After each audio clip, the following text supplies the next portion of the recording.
Hi Tim, welcome to another session. In this session, we will discuss about input, how to take input from the user and show it in console. Let's see how it is done.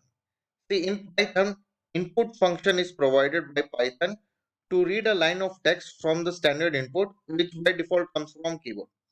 Let's see it in action. So let's take a variable n.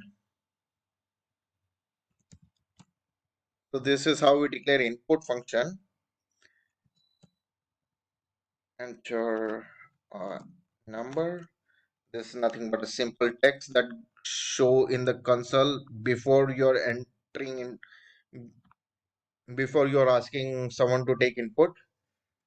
So let's simply print out the number you have entered is comma n. Let's run this out. Number 8, and here it is. Now you have just learned how to take input and show it in console. And let's just check the data type of n. What data type is of n? Just check it. Oh, sorry. Type of n. Let's run this again. Oh, here. But we have entered integer, right?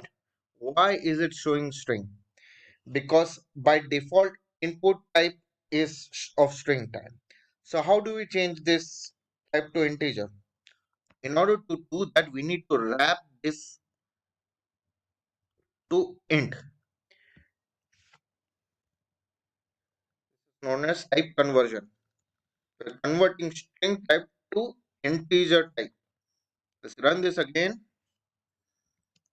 Oh, and see, here it is. It is showing as type of integer. Now we know how to take input from the user as string, as int.